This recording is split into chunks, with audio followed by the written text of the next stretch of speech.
ಮೈಸೂರಿನ ಮಾಜಿ ಸಂಸದರು ನನ್ನ ತಾಯಿಯ ಬಗ್ಗೆ ಒಂದು ಅವಹೇಳನಕಾರಿ ಹೇಳಿಕೆ ಕೊಟ್ಟಿದ್ದಾರೆ. ನಾನು ಪ್ರತಾಪ್ ತಿಮ್ಮನಿಗೆ ಕೇಳ್ತಾ ಇದ್ದೀನಿ, ನನ್ನ ತಾಯಿಯಾದ ಮಂಜುಳಾರವರಿಗೆ ನೀನು ಕ್ಷಮೆ ಕೇಳಬೇಕು. ನನ್ನ ತಾಯಿಗೆ ನೀನು ಅವಮಾನ ಮಾಡಿದ್ಯಾ. ನನ್ನ ತಾಯಿ ಹೆಸರು ಮಂಜುಳಾ ಅಂತ.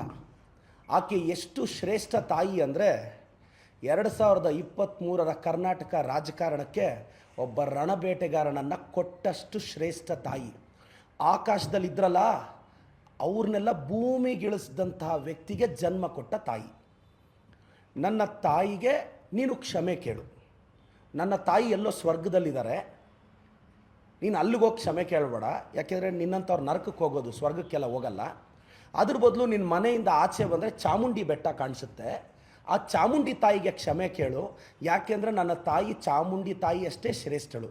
ಇಲ್ಲ ನಿನಗೆ ಆಚೆ ಬರೋಕ್ಕಾಗಲಿಲ್ಲ ಅಂದರೆ ಮನೆಯಲ್ಲಿ ಸೀತಾದೇವಿ ಫೋಟೋ ಇದ್ದರೆ ಸೀತಾಮಾತೆಗೆ ಕ್ಷಮೆ ಕೇಳು.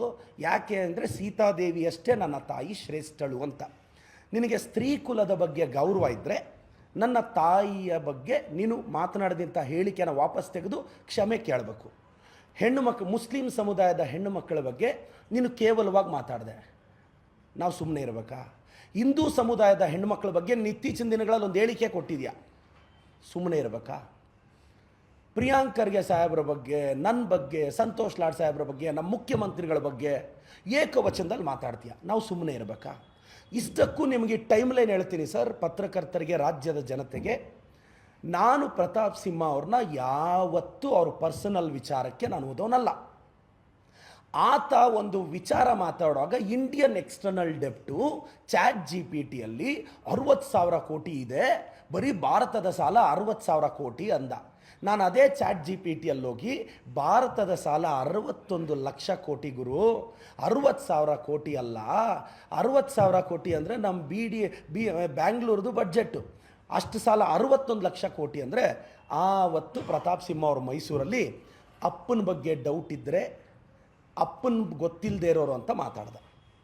ನಾನಾದರೂ ಲಿಮಿಟ್ ದಾಟಲಿಲ್ಲ. ಮಾರನೇ ದಿನ ಆಸ್ತಿಯಲ್ಲಿ ಭಾಗ ಬೇಕಾ ಗುರು ಅಂದೆ. ಹಂಗೆ ಯಾಕಂದೆ? ನಮ್ಮ ಚಿಕ್ಕಪ್ಪ ಮಗನ ಥರ ಸ್ವಲ್ಪ ಪ್ರತಾಪ ಕಾಣಿಸ್ದ, ಆ ಭಾವನೆಯಲ್ಲಿ ಹೇಳ್ದೆ.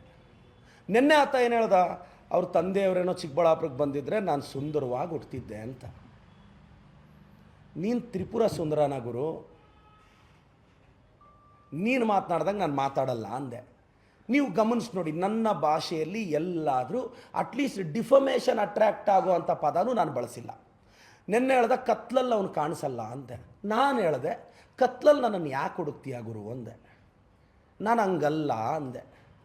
ನಮ್ಮನ್ನೂ ಹುಡುಕೋ ಅಷ್ಟು ಬರ ಬಂದಿದೆಯಾ ಅಂದೆ. ನಿನಗೆ ನಾವು ಬೇಕಾದ್ವಾ ಅಂದೆ.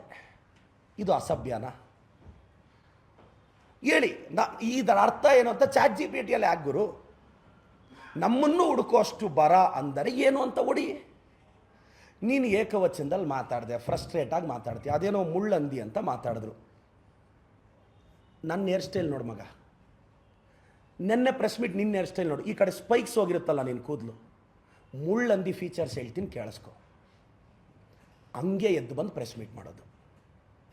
ಮುಳ್ಳಂದಿ ಫೀಚರು, ಆ ಕೂದಲು ಒಂದು ಈ ಕಡೆ ಒಂದು ಈ ಕಡೆ, ಇವೆಲ್ಲ ಮುಳ್ಳಂದಿ ಫೀಚರ್ಸ್ ಮಗ. ನಾನು ಬಯಾಲಜಿ ಲೆಕ್ಚರರ್, ಅದಕ್ಕೆ ಹೇಳ್ತಾ ಇದ್ದೀನಿ. ಕಾರಣ ಇಲ್ಲದೆ ಟಿಕೆಟ್ ಮಿಸ್ ಆಗೋದು ಮುಳ್ಳಂದಿ ಫೀಚರ್. ಟಿಕೆಟ್ ಯಾಕೆ ಮಿಸ್ ಆಯಿತು ಅಂತ ಯಾರೋ ಬುಕ್ ಬರೆದ್ರೆ ಅದಕ್ಕೆ ಸ್ಟೇ ತರೋದು. ಇದು ಫೀಚರ್ಸ್ ಆಫ್ ಮುಳ್ಳಂದಿ. ChatGPTಯಲ್ಲಿ ಸಿಕ್ತಪ್ಪ. ನೀನು ನನ್ನ ತಾಯಿಗೆ ಬಹಿರಂಗವಾಗಿ ಕ್ಷಮೆ ಕೇಳು. ನನಗೆ ನಂಬಿಕೆ ಇದೆ ನನ್ನ ತಾಯಿ ಕ್ಷಮಿಸ್ತಾಳೆ, ಬಟ್ ನಾನು ಕ್ಷಮಿಸಲ್ಲ ಮಗ. ನಾನು ಓಕೆ, ನೀನು ನಿಲ್ಲಿಸಿದ್ರೆ ನಾನು ನಿಲ್ಲಿಸ್ತೀನಿ. ಸಿದ್ದರಾಮಯ್ಯ ಸಾಹೇಬ್ರ ಬಗ್ಗೆ ಕೇವಲವಾಗಿ ಮಾತಾಡಿದೆ. ಒಂದು ಅಹಿಂದ ನಾಯಕನ ಬಗ್ಗೆ ನೀನು ಸಿಂಗ್ಯುಲರಾಗಿ ಮಾತಾಡಿದೆ, ನೋಡ್ಕೊಂಡು ಸೈಲೆಂಟಾಗಿ ಕೂರ್ತೀವ ನಾವು. ಮಲ್ಲಿಕಾರ್ಜುನ್ ಖರ್ಗೆ ಸಾಹೇಬ್ರ ಬಗ್ಗೆ ಮಾತಾಡೋವಾಗ ನೀನು, ಪ್ರಿಯಾಂಕ್ ಸಾಹೇಬ್ರ ಬಗ್ಗೆ ಮಾತಾಡುವಾಗ ಅವರಪ್ಪ ಅಂತ ಯಾಕೆ ಮಾತಾಡ್ತೀಯ ನೀನು? ಅಂದರೆ ನಿನಗೆ ಕಾಮನ್ ಸೆನ್ಸ್ ಇಲ್ವಾ?